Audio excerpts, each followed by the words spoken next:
Guys, 973 show back here again with another video. We're going to be doing a post-draft analysis. If you enjoy the video, give it a like, subscribe to our channel, and comment what you think down below. We want to hear from you guys what you think.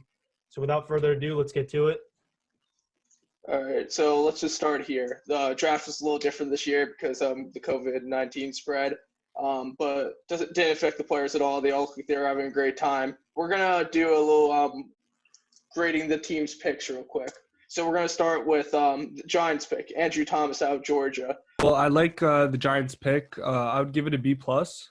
I think that in this draft, they really took care of their offensive line, and by picking Thomas with their fourth overall pick, I think that Isaiah Simmons was a once-in-a-generation talent, and that passing up on him might hurt them in some way. And also, there was about four other offensive linemen in the first round that were also questionably top 10 worthy picks that they could have seen.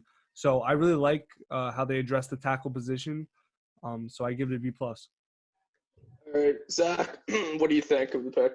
I also gave the Giants a B plus for this one. I'm a fan of the pick. I think the reason it's not higher for me is because Isaiah Simmons was still on the board, and there were a few tackles that might potentially be better. Wirfs, Willis, Becton all potentially have higher upside. But I like what the Giants did with the pick. They filled a need. Offensive tackle is a dire need for the Giants. It has been for a long time now. Protecting Daniel Jones and helping Saquon out a little bit more is always a good thing. And the biggest thing with Andrew Thomas that I really like about him is he just doesn't get beat. You know, some of these other guys, might be more athletic and maybe have higher potential. But Thomas is someone day one is just going to show up and dominate. He's going to be a really good tackle for them for a long time. So I like the pick for them. B plus, really good job by the Giants. They had a really good draft. All right, we're gonna move down to the Panthers drafting the D tackle out of Auburn, Derek Brown. Reed, you gave this pick a plus. Why? Why do you think it's an A plus? I gave it an A plus to me for the fact that the Panthers were bottom four in the league and against the run last year. In the past couple of years, they've lost Gerald McCoy. K1 Short was hurt last year. And I just think this will help the Panthers overall. Isaiah Simmons, I know, was a lot of people that the fans of the Panthers wanted to draft.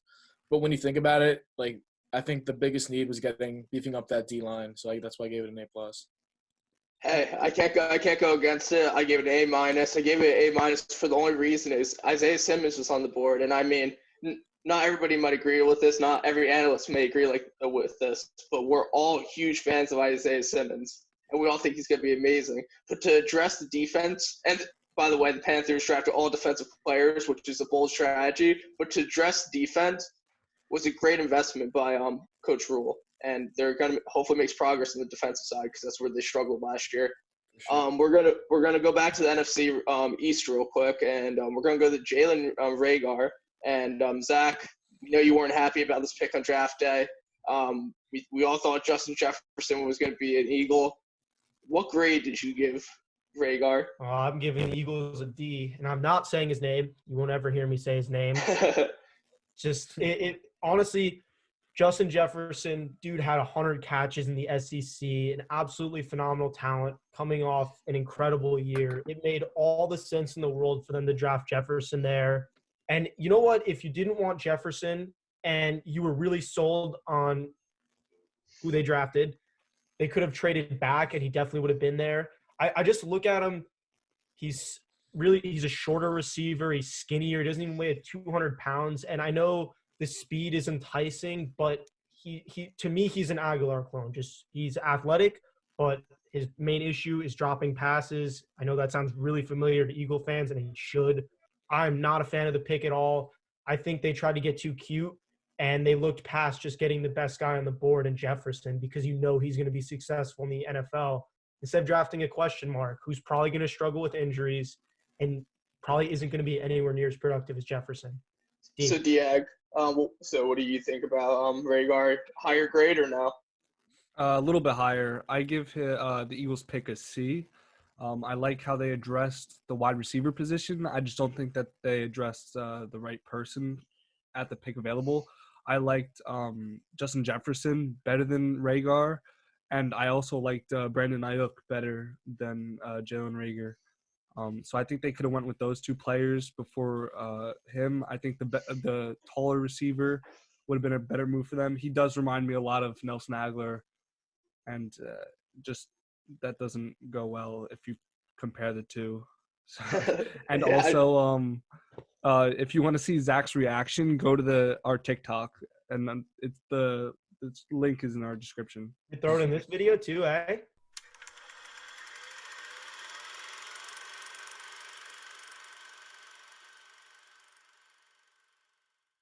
The Deshaun jersey on for this pick, hoping the next great Eagles receiver is going to be announced right now. Let's hear it. Thank our fans for your contributions to the Next great Eagles receiver. Brought out the Deshaun jersey for it. Let's go. Announce it. to those most in need. And we All right, thanks, Goodell. Announce the pick. Let's go. with the Give me Justin Jefferson. in the 2020 NFL Draft, the Philadelphia Eagles select Justin Jefferson. Bro. wide receiver TCU. No. Are you fucking kidding me? Is this real? Oh my god! What the fuck? I'm finishing all the fridge. You gotta be fucking kidding me! Stay up for fucking 2 hours for this. Fuck! We're gonna stay with you, Diag. We're gonna move to the Packers with Jordan Love and Yes. see what you thought of that. I give it a B minus. I have mixed emotions about this pick. I am a big advocate for Jordan Love. I like Jordan Love. But the Packers are in win now mode. So I really think that they should have went with a receiver. I don't know if Justin Jefferson was still available when they traded up, or if I know Ayuk was. I think they could have went with both of them. But I do like Jordan Love, and I do like how he's going to be in a system with Aaron Rodgers for the next couple of years. And this is kind of what they did with Rodgers and Favre. So this is definitely a good look for Jordan Love as he just sits back and learns from Rodgers. So I like the pick. I don't think it's the best thing that they could have done. But if they're looking for towards their future, Love could be the guy. But in a win-now situation, Rodgers needs more receivers. He can't just keep throwing the ball just to Devontae Adams.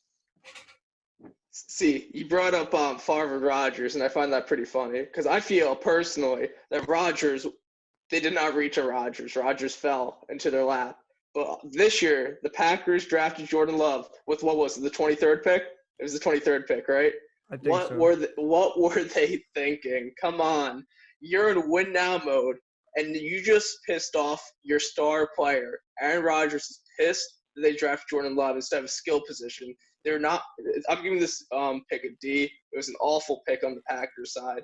It just doesn't make sense. It doesn't make sense for the chemistry in the locker room. It doesn't make sense to draft a quarterback when you need to fix the offense everywhere else other than quarterback and running back. So the Packers were just trying to be a little too cute, like Zach said with the Rhaegar pick. They were being too cute with the draft Jordan Love. I don't think Jordan Love's going to be anything special. I give this a pick a D. It just wasn't worth it at this time. All right, let's go to another questionable pick. Henry Ruggs was drafted by the Raiders, the first wide receiver off the board in a draft class that included Jerry Jeudy and CeeDee Lamb. So, Zach, what do you think of the pick of Henry Ruggs over Jeudy and CeeDee Lamb? Yeah, it was definitely a questionable pick on the Raiders' part. I mean, Ruggs, I know in the last video I kind of talked a lot of shit about him, so you guys know I'm not the biggest believer in Henry Ruggs. I definitely think Jeudy and Lamb were better. I give it a C+. They addressed the biggest need they had on the roster, and he does have upside. I mean, he's extremely fast, so we'll see how it goes for the Raiders. I'm not a fan of the pick. C+. That's really all I got to say. I'm gonna actually give it a B+. I think last year they were missing that kind of explosive guy on offense.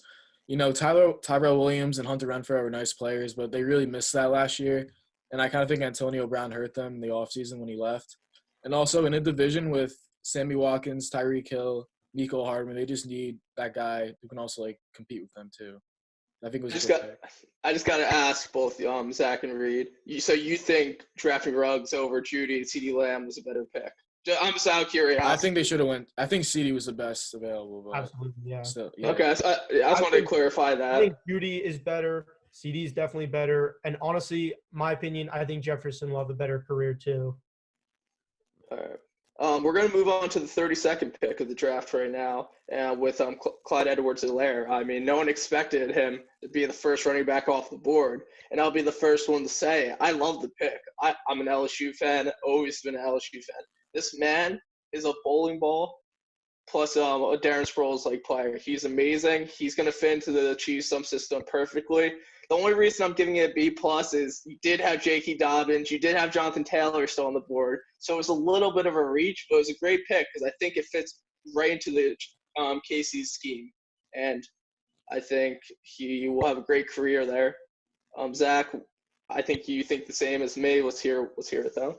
Yeah, I'm with you. I gave the draft pick a B+ as well. Helaire is just a perfect fit for the Chiefs. And it is a little bit surprising, first running back off the board, but he made the most sense for them because the Chiefs love to do those screen plays and like the awkward handoff dives. And that's what Helaire did in college. So he's knows the system right away. He's going to be fine. And just another tool for Andy Reid to play with.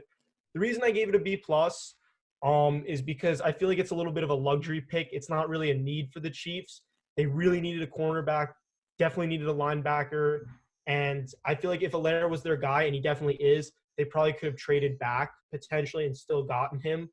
But just watch the tape on Alabama if you want to know about Clyde Edwards-Helaire. The dude is a monster, like you said. Darren Sproles-like player, just so difficult to tackle. He's definitely going to be a really good fit for the Chiefs going forward.